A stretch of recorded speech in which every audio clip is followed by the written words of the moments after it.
right, thank you for staying with the State of the Nation discussion on matters, politics and everything in between. There's a historic visit by King Charles III in the country. In fact, today he's heading to Mombasa after having been in the city, visited several areas, the Karioko Mausoleum and different places there. But let's start off with a state banquet. Before we get into the nitty-gritties on the Wunyutu, there was a lot of reading on the fact that during the state banquet, first, the King Charles himself, III, fell short of an apology. He did not apologize directly.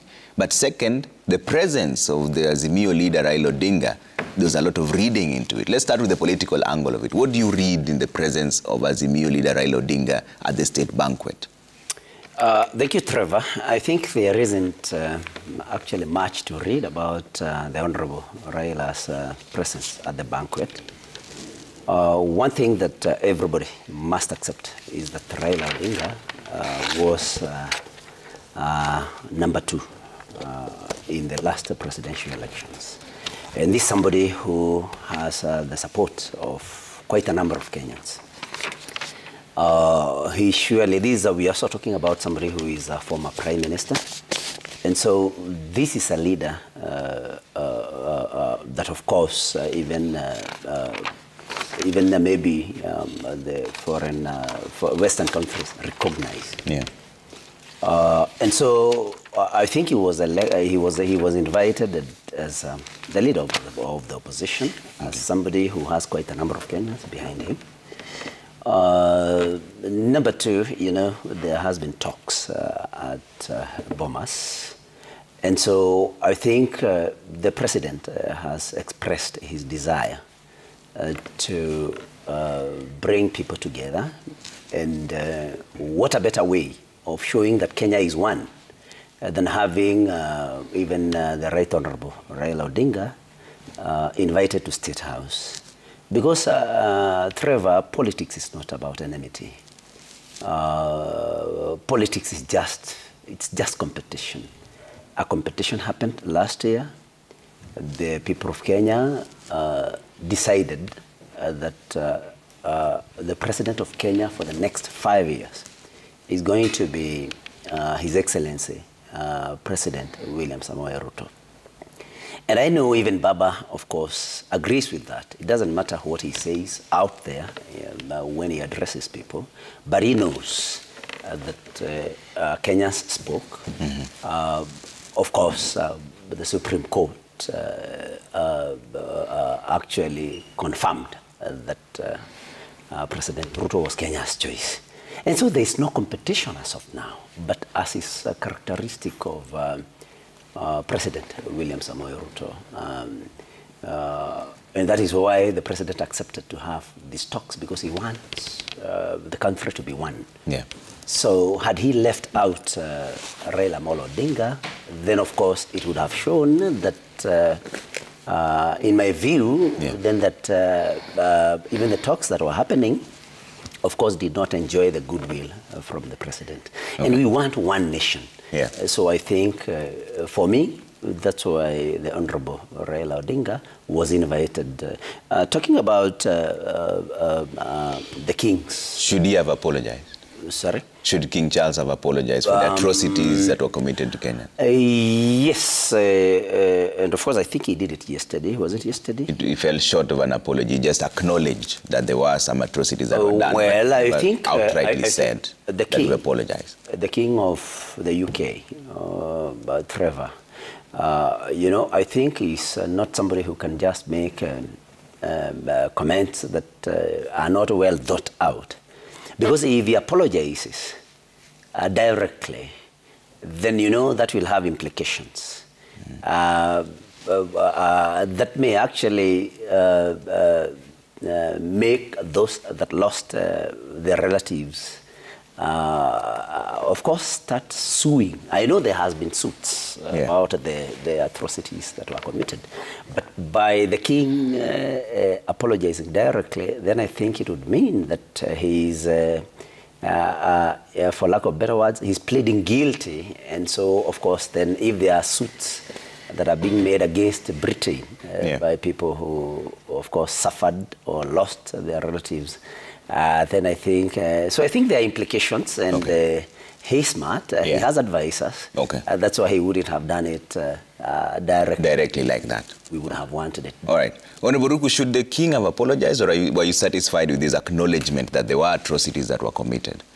Trevor, I think, first of all, let me say that the visit of any head of state or such a high-ranking member of United Kingdom society, there's a lot of back office work which is done by the diplomats who are based here in Kenya or within the East Africa. Serious work. This has taken months and months of preparation, both locally and also within their country, for the king to have this visit. And that's why you can see all members of political space within the Republic of Kenya were in the State House, including Raila Odinga. It may not be the invitation of President William Ruto, probably it may be through invitation of the High Commissioner of Britain or UK in Kenya, because there's a lot of work which is normally done. And this is the same case when President William Ruto goes to other countries. The ambassador, the Kenyan ambassador in that country, they do a lot of work, which takes months of preparation to ensure there is all the courtesy, diplomatic courtesy, and everything is well prepared, whether it is bilateral negotiations, which may be between Kenya and the host country, in this case, bilateral negotiation between UK and Kenya. So there's too much work which has been done. And that involves even coming up with notable bars, also communicate on what the end of state or the visiting end of state or end of government will say. And therefore, the King Charles recognizing that is greatly affected by the atrocities committed to Kenyans, in essentially saying wrongs were done by his forefathers. By then, I think he was a young man. He was a teenager, maybe. And his forefathers then, who were the kings then, they colonized not only Kenya, but many other countries, including United States of America. So recognizing that is a clear indication that we are not forgetting the past, but we have an opportunity to go into the future together as one people, as people who recognize that we cannot continue living the past, but to use the past to make our future better for the both countries. All right. So Kenyans, we should take that advantage. Our diplomats should take that advantage of such kind of a statement to ensure our trade between UK and Kenya is not skewed. Our balance of trade is balanced, that we can have more market in UK and for our product, and not only for our product, but also human resource. So we should take that advantage and move with speed. And we have diplomats based in UK. We have ministries responsible to take such an advantage of such kind of statement and move with speed. All right. Let me bring in Osoti on this. Are we making the most from the king's visit? And are you satisfied so far with what has happened? He's heading to Mombasa now. There's an acknowledgement that atrocities were done. That is the one thing that Kenyans were pushing for, an apology and compensation. He fell short of an apology, but he acknowledged that there are atrocities. Are you satisfied with that, or should he have said more or committed more? Well, maybe before I respond to that, let me just make a comment on my party leader's visit. I think it's very simplistic for those on Kenya Kwanza side to overly be excited about Raila Odinga's visit to State House. First of all, State House is not a UDA office. State House is not Ruto's home. State House is a property of Kenyans, and it belongs to Kenyans. It doesn't belong to an individual. So every Kenyan has a right to go to State House. Number two, Trevor, you remember very well that Honorable Raila was visited by the new ambassador of UK to Kenya, Mr. Wigan, on the 12th of October. And that is the time when the ambassador officially invited Raila Odinga to that event to meet the king. So Raila Odinga was not in State House, courtesy of the invitation of William Ruto or any of these UDA people. He was there as a guest of the king, and he was there as a leader of the opposition and a friend of the royal family. So I think this unnecessary excitement and spinning done by the UDA side, it's going to just cloud down this very successful visit by the king. So it's not an issue. Let's not even discuss it. Trevor, let me finish, because you had your time. Just let him finish his statement. Now, responding to the issues of the significance of the visit, I think the visit is highly significant because you remember since he became the king, this is the fourth country he's visiting. He's visited Germany, he's visited, I think, Romania, France, and now Kenya. And most importantly, we are the first Commonwealth country to be visited by the king. He has decided to come to Kenya and not New Zealand and not South Africa and not Nigeria, but Kenya. So that in itself is very significant. And Kenyans, whether you are in the opposition or in government, we have to collectively be happy about what the king has done for this country. There are many benefits that can come our way through trade, as Honorable Ruko has said, strengthening diplomacy between these two countries, and seeing areas where we can lift each other. And I think one of the areas that we need to lift each other is on the balance of trade between the two countries. The leading importer of our goods is the UK. But that arrangement favors the UK more than Kenya. So we need to leverage our discussion around the issue of the balance of trade between the two countries and how can Kenya benefit more. On the issue of the apology, I think it's neither here or there, but what is important is the king having expressed regret of what happened to our freedom fighters, of Kenyans who died as a result of that struggle. I think that was the most significant comment coming from the king, that expression of regret. Now, what needs to follow is how can the families of those who lost their lives or who suffered be compensated, like Dedan Kimathi and others. I think that is a discussion that can follow. Because I'm sure so many other things the king cannot say in public. Well, maybe this will be through follow-up arrangements that will take place. Honorable Eddie, what do you make of the king's visit? Are we making the most of it as a country? And are you satisfied so far with the declarations that the king has made? There was a push for apology. He said atrocities were committed. Fell just short of an apology. Thank you. First of all, Trevor, I would be, it will be very, very, bad if, as a leader, we trivialize and trivialize the visit of the king to our local politics.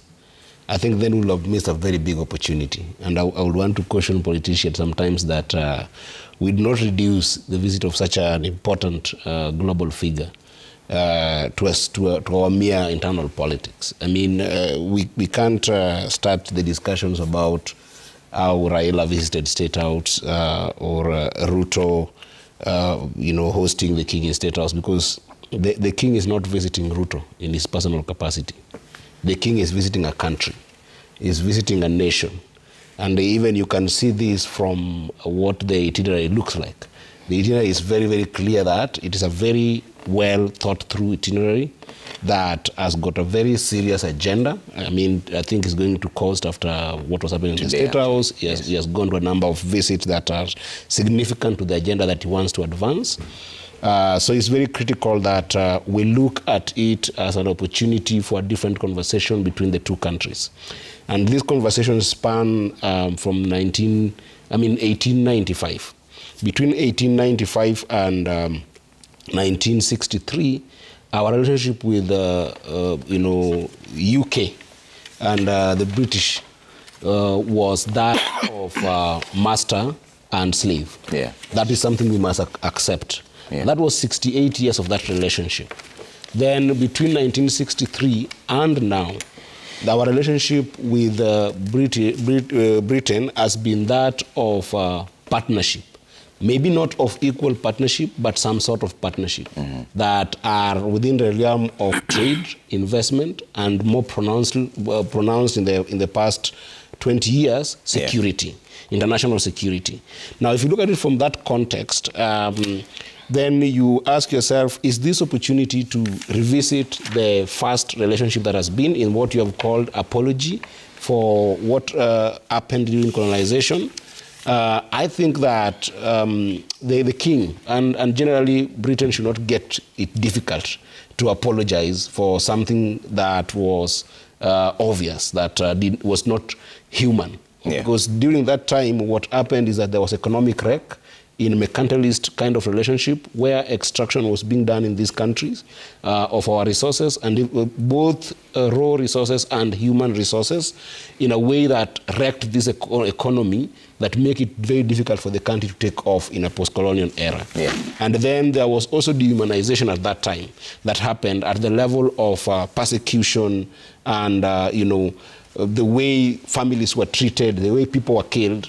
And then lastly, misuse of a country and misuse of its people happened. For instance, if you remember 1939 to 1945, Kenyans were forced to participate in a world war that they did not have anything to do with. And our people were forced there. So I don't think that an apology would be too much to ask from the king. Yeah. And I don't think it should be a one-off apology. It should be a going concern by anybody who is a leader who wants to bring the relationship between the two countries together. So that is something that I think that is not political, it's just human in the world that we have today. But now, our relationship going forward is a critical one. And, things like reparations, when we talk about them, I don't think that our country is poor only because of colonization that happened and the things that happened in those 68 years. Remember, right now we are 60 years in a post-independent country of our self-rule. In the next two elections, 2032, probably will be 69 out of the years of independence. It means that we will have governed ourselves longer than when we were ruled. But when you look at where the country is right now in terms of poverty, it is homegrown poverty that is caused by bad politics.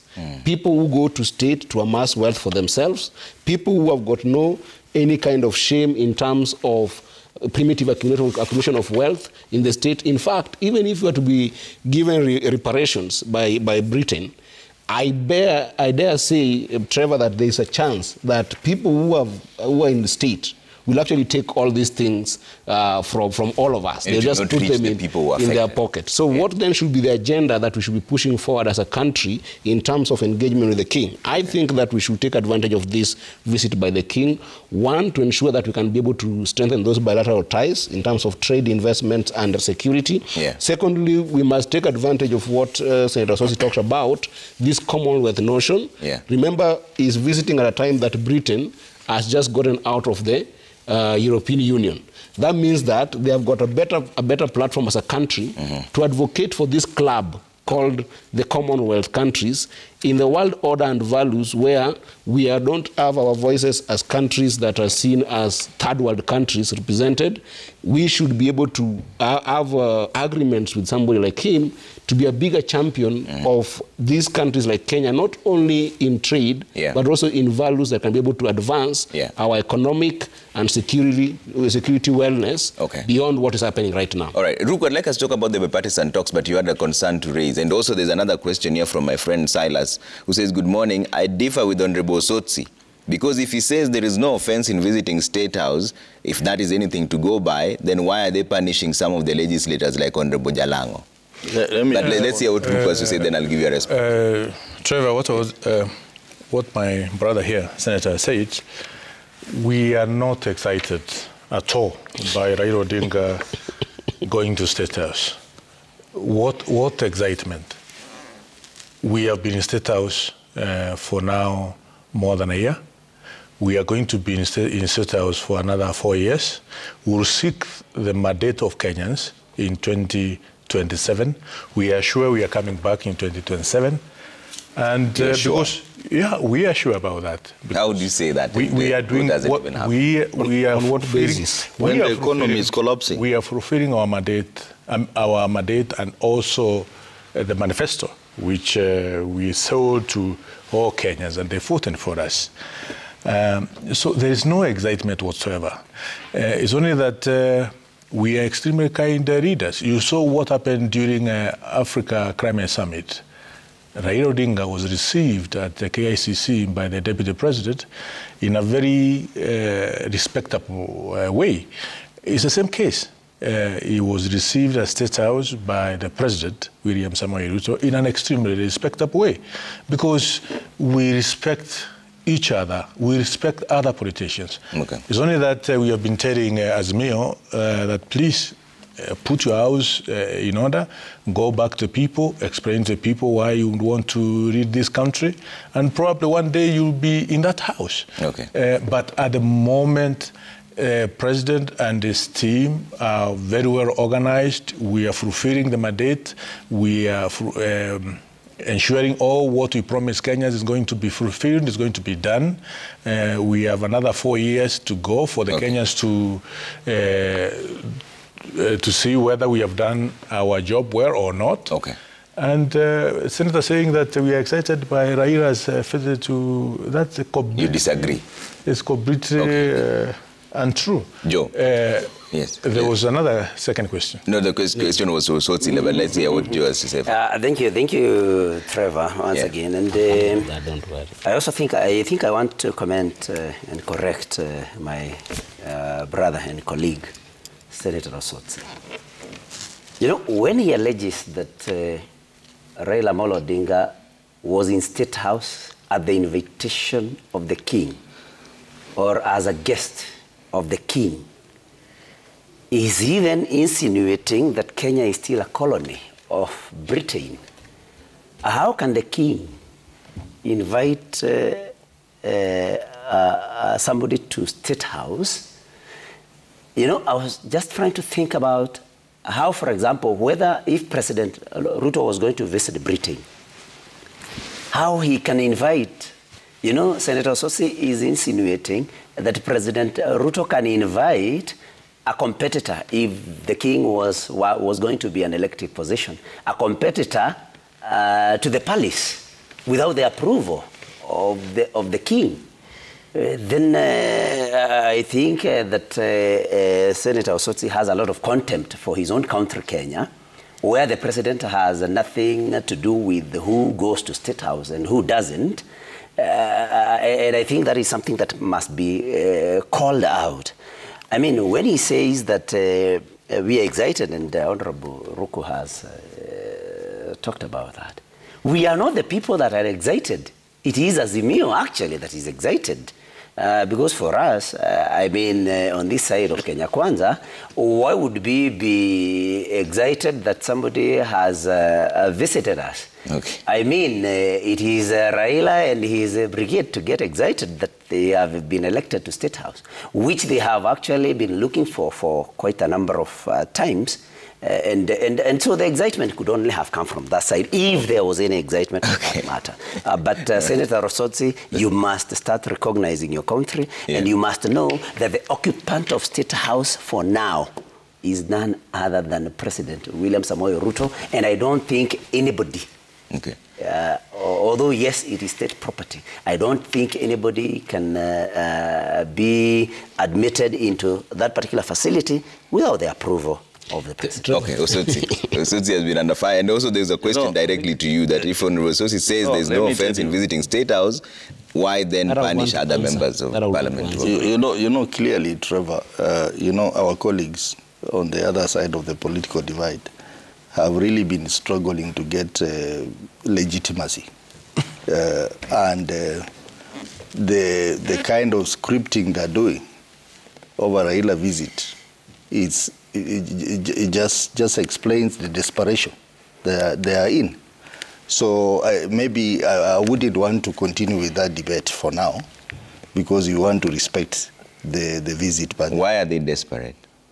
For legitimacy. Desperation. For legitimacy. For legitimacy. They are desperate for legitimacy. So I don't want to go further than that, because I will start saying other things that will annoy them even further. But I want to say you cannot compare Raila Odinga's visit or presence in that party to Jalangos of this world.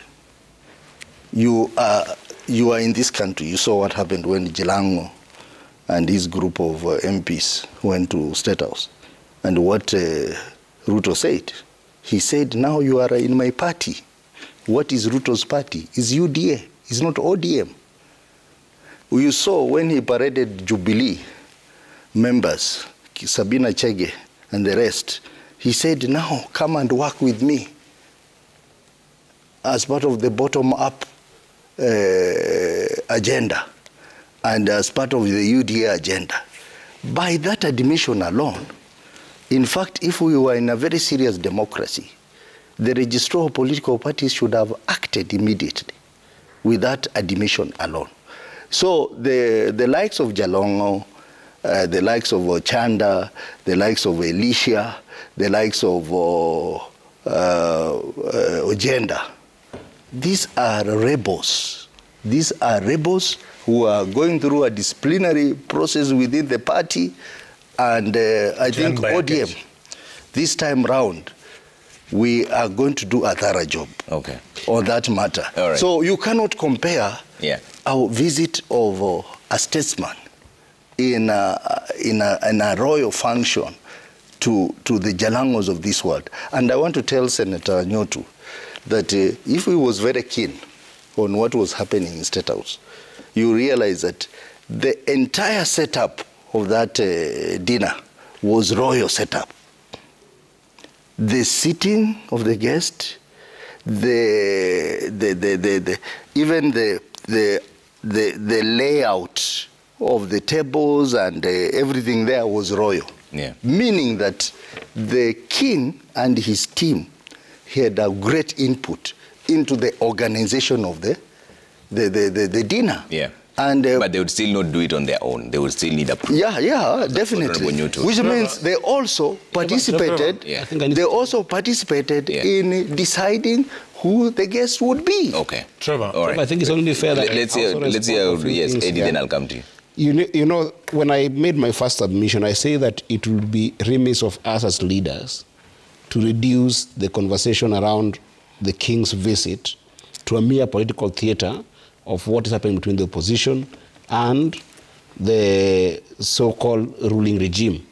And the reason why I keep on saying this is because I'm perturbed in the sense that even people who are in government, as they pride themselves as my very good friend, Senator Nyotu, as well as my very good friend Ruku, like you don't feel like there was an agenda that you came out with from State House other than the king's suit and the visit of Raila in the State House as a very important agenda that you achieved as a people in government.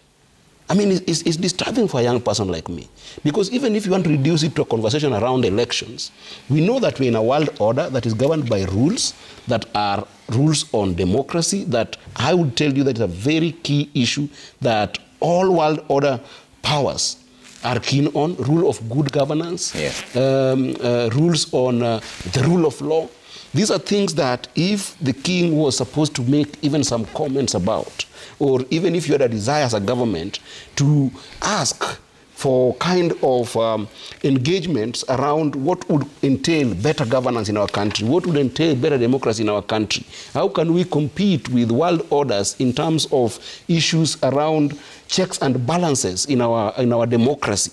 I mean, if you came up with some content like that from State House, other than how the banquet was organized, how Raila showed up, who gave Raila Odinga the pass to the State House. I mean, if you're priding yourself that the king's visit is about confirming that now Raila came to a visit where the king and the president were sitting together, therefore now we have got a president called Ruto, and now Raila can recognize the presidents. I mean, how demeaning to Kenya can that be, that a serious king has come to your country and you have got no agenda about how the economy is performing? We have got Eurobonds to pay. You're not talking about that. You have got issues of climate change that the president is purported to want to address, and the king has addressed himself to those issues, and then we're not seeing any of substantive conversations around that.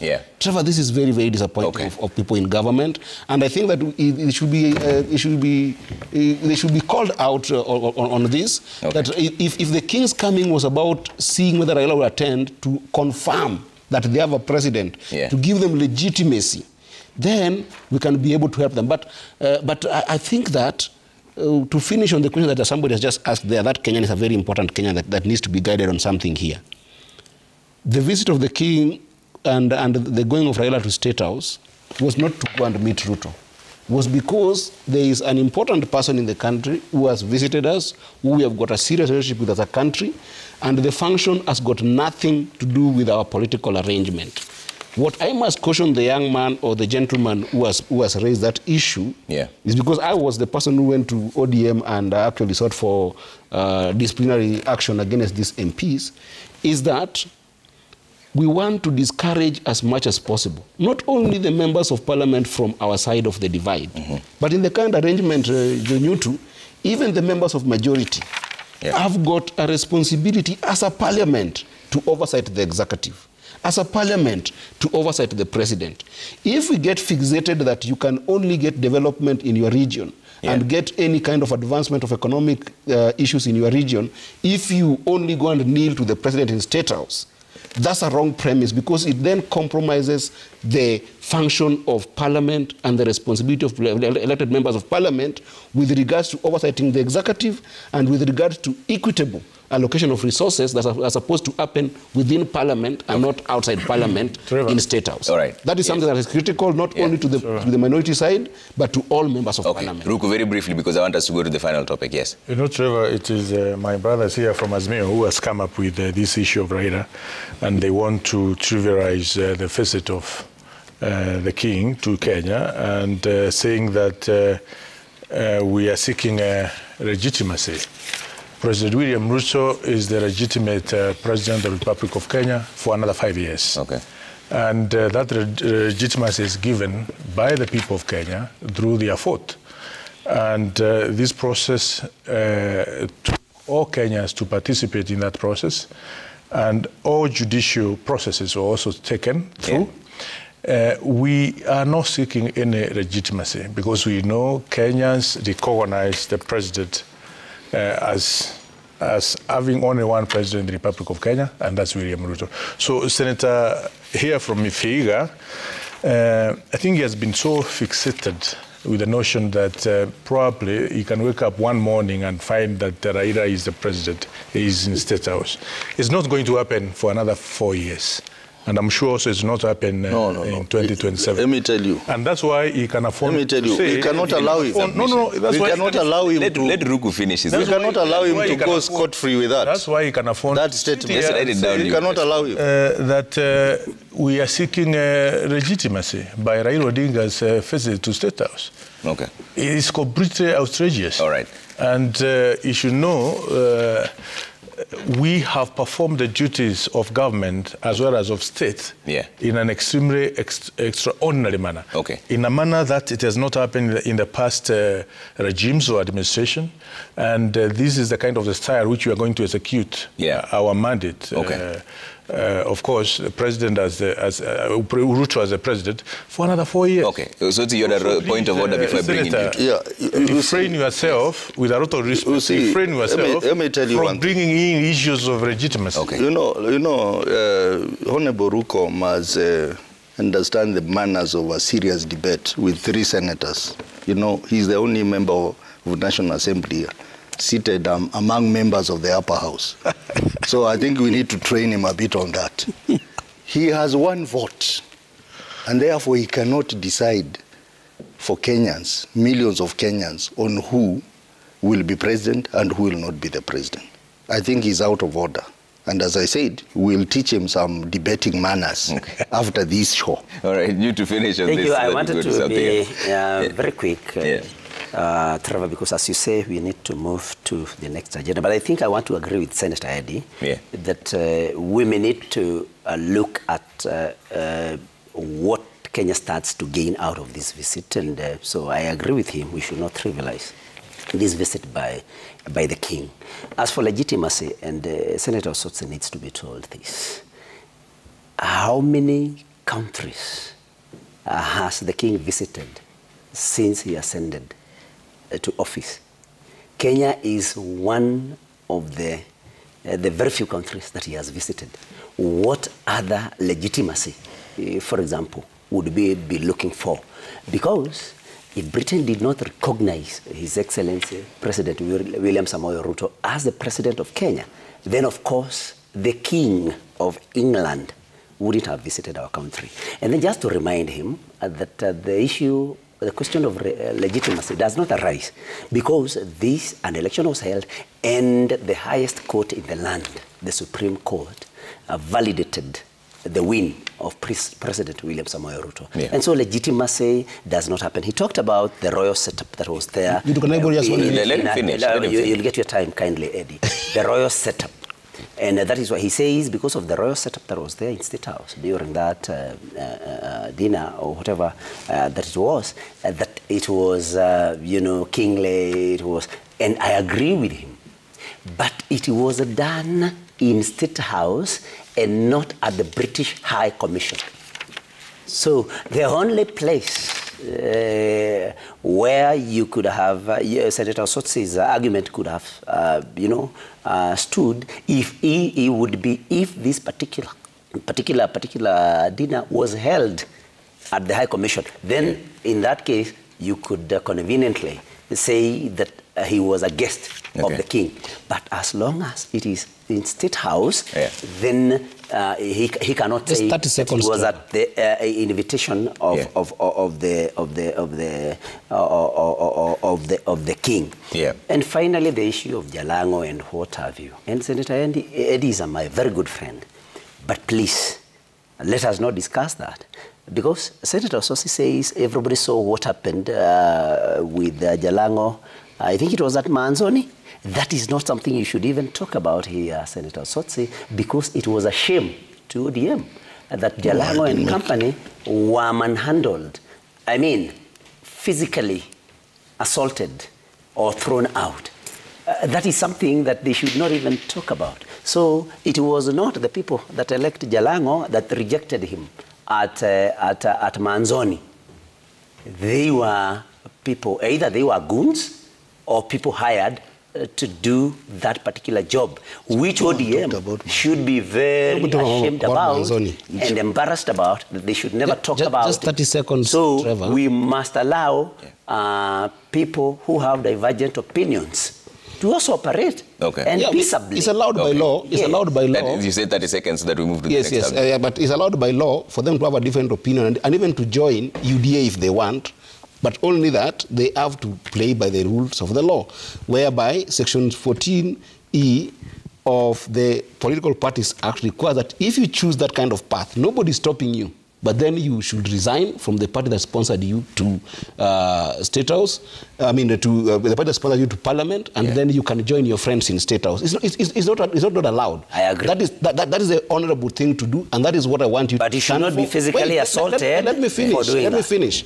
That is what you should stand for, Nyotu, because then if you don't stand for something like that, then we end up passing some very bad laws in Parliament because the president wants them, not because you as a legislator is doing a job. And we have seen that in the Senate right now. We have seen that in the National Assembly. But what I was saying that needed just 2 seconds to finish is that the Kenya Kwanza regime and Ruto are not desperate for King's assertion of their legitimacy. They're desperate for Raila's assertion of their legitimacy.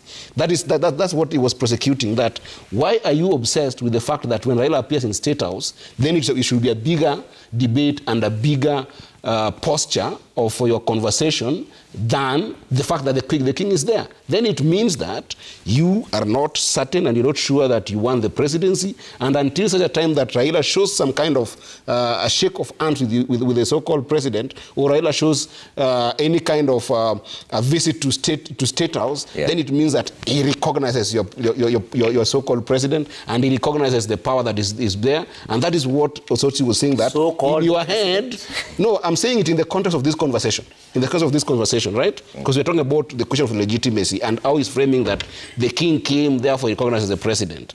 If he's the president and is legitimately elected, you don't need to explain further. And especially you don't need to explain it in the context of Raila Amolo Odinga, unless Raila is the figure that legitimizes your president, which in this case, he is the figure that legitimizes your president, because any association that makes you feel like, oh, Raila has recognized the State House, or Raila has recognized the president, then you feel like, now you're legitimate. Let's have a very that means that you might most likely not be legitimate. There's something here. That is your obsession. There's something that's coming through. And in fact, let's read some quick feedback on this royal visit, and then we get into the final conversation over the next 15 minutes on the cost of living specifically, because that is what the bipartisan team is now dealing with in the home stretch of the talks that they're having. And they're supposed to give the report on the 22nd, I believe, like what Honorable Kalonzo Musyoka said, to the two principals, and then bring it to the house, the house at the hill, that is to Parliament. But Evans Wanyela says a good apology from the king will be in form of compensation for the atrocities done to our freedom fighters. Okay? See what else you're saying. Babu Michael says the visit of the royal family is not just a visit by any ordinary people. Kenya must feel privileged and lucky for the visit as the first Commonwealth nation. The tough colonial questions by Kenyans also must be asked in a structured way. Okay?